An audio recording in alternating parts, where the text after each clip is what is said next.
going to make our snowflakes printable with the 3D printers. First thing you're going to need to do is log into one of the desktops. The only way to make the Snowflake printable is to use the slicing software that's on the desktop. First thing you're going to do is log in with your student number and your password. Next, you're going to open Chrome. Make sure you log into Chrome when you do this. And again, make sure that you're logged into your student number and desktop.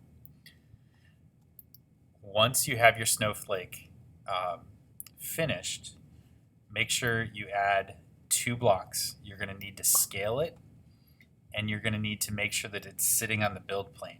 So your Snowflake needs to fit within 5 or 6 centimeters. So it needs to be nice and small.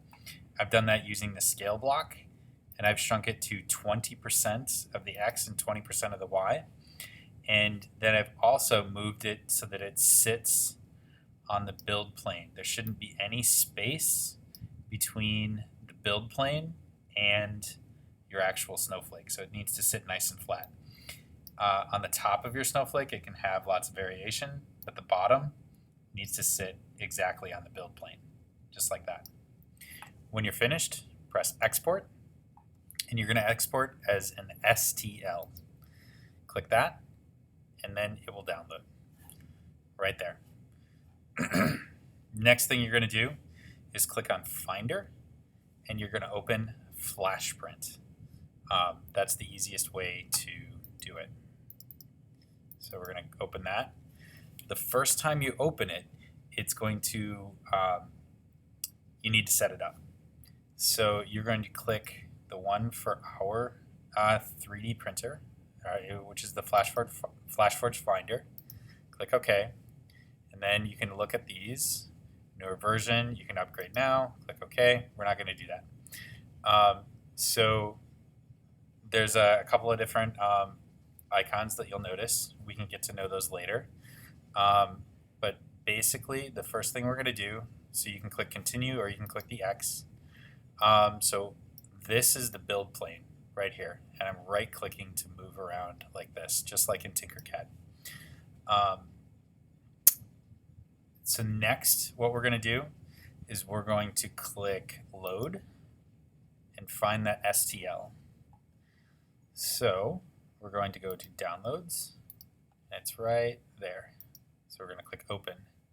So now your snowflake is nice and small. And if you click it like this and zoom in, you can tell that it's on the build plane because the bottom is nice and neat. Right now, what you're going to do is do Control, Shift, and 4 to screenshot that for your assignment. That screenshot is the one that you're going to turn into Canvas. If you want, you can upload it to your Google Drive, or you can find a different way to make sure that it gets into Canvas. Or you can, I suppose you could actually click in Chrome and log into Canvas in Chrome, and then upload it that way. So to actually 3D print your snowflake, you, if you're going to do it, you need to get one of the USBs, the USB drives from the 3D printer, and plug it into the computer. Then what you're going to do is you're going to click Print, and then the first thing you're going to do is make sure that the temperature right here says 210.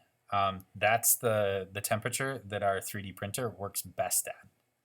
Click OK.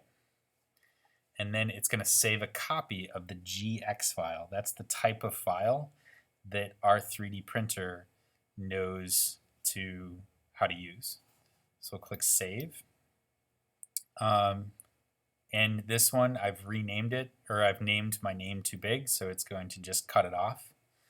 And we can click Yes. And now our snowflake is totally ready to print. What you need to do is make sure that G code or the GX file is on your or on the USB drive that's going to go into the 3D printer.